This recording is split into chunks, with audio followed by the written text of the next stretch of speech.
O presidente Michel Temer disse hoje que as duas denúncias iniciais contra ele eram pífias e uma suposta terceira denúncia é uma campanha oposicionista.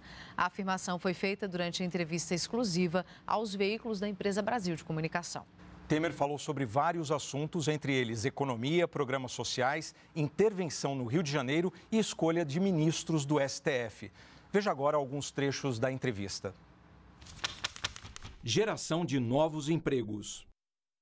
A construção civil é uma das atividades que mais emprega no nosso país. Então, nós estamos agora lançando praticamente, estamos finalizando estudos para lançar cerca de 150 mil casas populares, não é? No Minha Casa, Minha Vida. Mas, ao mesmo tempo, nós estamos estudando, exatamente com esses lucros, nós estamos estudando a possibilidade de empréstimos a municípios. Porque quando você empresta com o município, em face de uma decisão nossa do governo, o município pode dar como garantia, e não podia dar no passado, o chamado Fundo de Participação do Município, o FPM. Então, com isso, vai aumentar seguramente muito a procura dos municípios na Caixa Econômica Federal, com a garantia do FPM, para obter empréstimos. Estes empréstimos, certa e seguramente, gerarão empregos nos respectivos municípios. Perdão? Sai ainda esse mês essa medida? Eu espero que sim. A tendência é que saia neste mês. Redução dos juros ao consumidor. A tendência é reduzir os juros do cartão de crédito. Eu tenho falado muitas vezes com o presidente Ilan, e o presidente Ilan do Banco Central está cuidando, com os bancos, naturalmente, da redução dos juros. E registro mais. Você veja que muito recentemente a Caixa Econômica reduziu os juros para crédito imobiliário. Quer dizer, nós temos uma movimentação para uma redução dos juros. Já houve uma pequena redução, mas é preciso uma redução mais ampla que está sendo cuidada. Escolha dos ministros do Supremo Tribunal Federal. Quando eu participei da Constituinte, eu propus uma fórmula para o Supremo Tribunal Federal que estabelecia o seguinte: primeiro, que ele só cuidaria de questões constitucionais. Segundo ponto, eu propunha uma corte com 9 membros, 3 indicados pelo Legislativo, 3 indicados pelo Judiciário e 3 indicados pelo Executivo. E todos com mandato de 12 anos, renováveis, portanto, a cada 12 anos ou a cada 6 anos, parceladamente, né? Mas isso não passou na Constituinte. Mas eu ainda mantenho um pouco essa ideia de que se nós tivéssemos um Supremo com indicação, ao invés de só o presidente da República, tivesse uma indicação do Judiciário, do Legislativo e do Executivo, eu penso que seria mais útil. Processo de impeachment.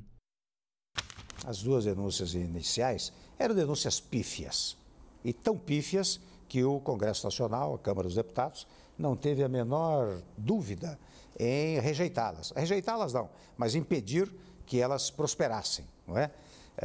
Essa suposta terceira denúncia é uma campanha que se faz com o objetivo, a campanha oposicionista, naturalmente, né?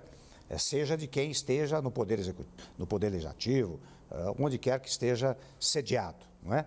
Mas ela é uma mera hipótese, fala-se nisso para tentar desvalorizar o governo, porque ela não tem a menor possibilidade de prosperar. Eu digo que esta possibilidade, se eu fosse dar uma nota, daria nota 0.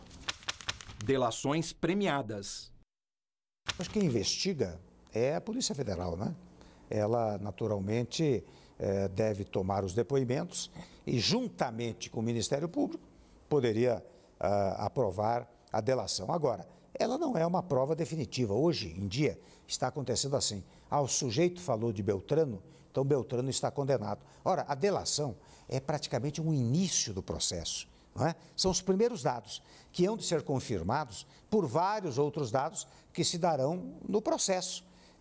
E eu lamento dizer que nos dias atuais o que ocorre é isso. Se delata, pronto. O delatado está definitivamente condenado. Isso não pode acontecer. Então, a delação, volto a dizer, é o primeiro passo de um processo longo, que depois tem que ser comprovado, tem que verificar se o delator disse a verdade. Outros dados, até documentais, testemunhais, poderão condenar essa delação.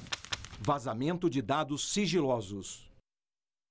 O que a Polícia Federal não pode fazer é intervir por meio de vazamentos. Ora, o processo é sigiloso. eu tenho verificado com frequência que quando o processo é sigiloso, a defesa entra com pedido para ter acesso e o acesso é negado ao fundamento de que o processo é sigiloso. E a defesa se conforma com isso, porque afinal, se sigiloso não se deve dar conhecimento de nenhuma investigação que esteja sendo feita. Mas é interessante, quando a defesa, já tem observado isso, solicita o acesso aos autos, tem essa resposta e, entretanto, no dia seguinte, a matéria está nos jornais. Ora, não foi jornalista, disse eu na minha manifestação, que sorrateiramente, que de madrugada foi lá, pegou inquérito, alguém vazou esta matéria. Isso não pode acontecer. E não pode acontecer na Polícia Federal e em nenhum setor onde o processo seja sigiloso. Intervenção federal.